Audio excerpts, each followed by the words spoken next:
Estimados estudiantes, muy buenas noches. Es un gusto saludarlos nuevamente para que podamos discutir algunos elementos importantes y algunas aclaraciones con miras a la próxima entrega. Ustedes saben que ya estamos cercanos a la tercera entrega de nuestro proyecto de investigación y es necesario que respondamos algunas de las preguntas que ustedes han venido haciendo a través de los correos electrónicos. Especialmente pues lo que tiene que ver entre la diferencia metodológica entre las ciencias naturales y las ciencias sociales.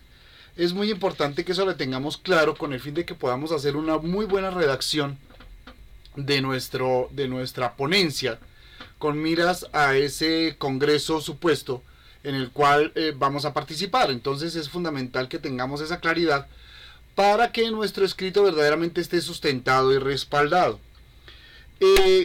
Lo primero que hay que decir es que, como hemos visto, la ciencia normalmente se divide o se analiza desde dos fuentes fundamentales. Por un lado, pues el idealismo y por el otro lado el realismo.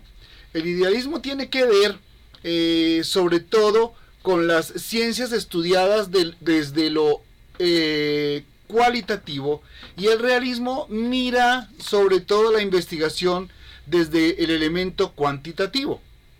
Por lo tanto, tendríamos que decir que las ciencias duras utilizan entonces el método dialéctico, el método desarrollado desde los estudios de Carlos Marx. Recuerden que Carlos Marx, haciendo su análisis sociológico, logra desarrollar un proceso a través del cual él estipula que no es fiable aquello que es simplemente imaginario, sino que el hombre necesita respuestas desde la misma materialidad. Es decir, que es la materia en sí, lo concreto, lo que puede responder a las necesidades e incógnitas que el hombre tiene. Por eso es que él desarrolla este método dialéctico, en donde él dice que es necesario tener una hipótesis, una tesis, una antítesis y una síntesis para poder establecer la veracidad o no veracidad de un conocimiento. Y entonces las ciencias naturales y las ciencias que llamamos duras asumen este método, el método dialéctico, para aplicarlo en los procesos de investigación. Es por esa razón que en las ciencias naturales sí hablamos de tesis. Cuando uno se quiere graduar de médico, cuando uno se quiere graduar de veterinario, cuando uno se quiere graduar de físico o de químico, realiza un trabajo de investigación que se llama tesis, el cual tiene que defender ante un jurado. Y esa tesis, pues obviamente tiene una antítesis y lanza una síntesis, ¿correcto?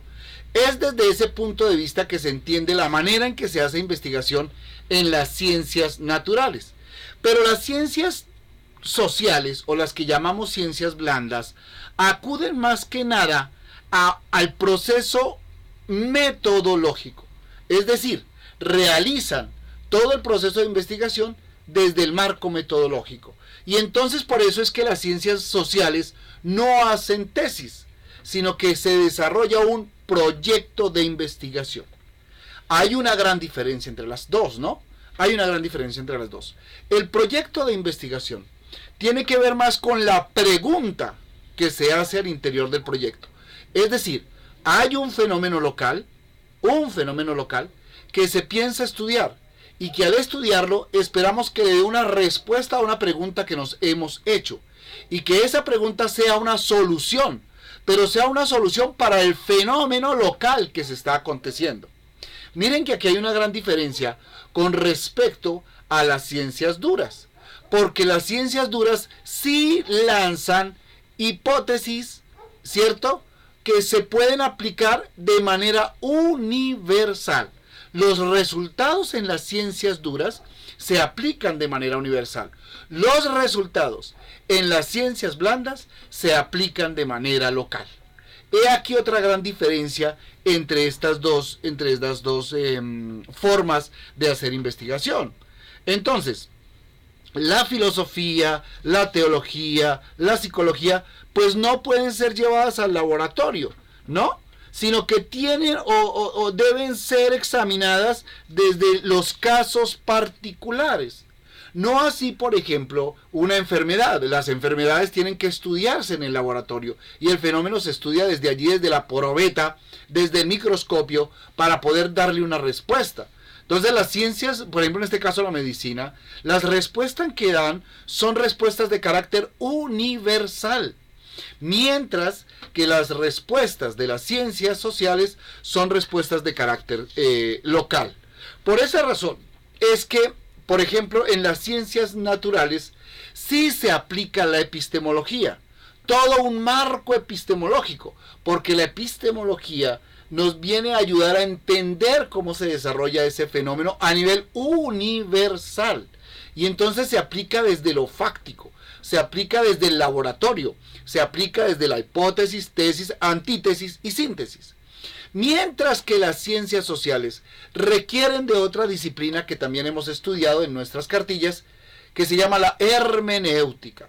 La hermenéutica va a permitir que se haga una interpretación del fenómeno local y se puedan dar a entender esos detalles y para poder responder a la pregunta que nos hemos hecho como investigadores.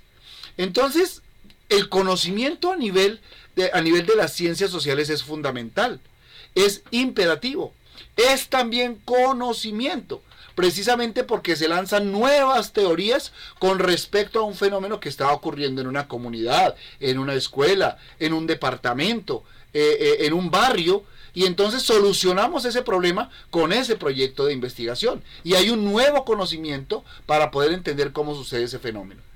Pero en el caso de las ciencias naturales, el fenómeno tiende a ser de carácter universal y por lo tanto tiene un impacto en toda la humanidad. Al tener ese impacto, indudablemente que requiere de que haya una ley. Es decir, que las ciencias naturales enuncian leyes a partir de sus estudios y leyes que se cumplen en toda la humanidad. Digamos que estas son las dos grandes diferencias que podemos entender.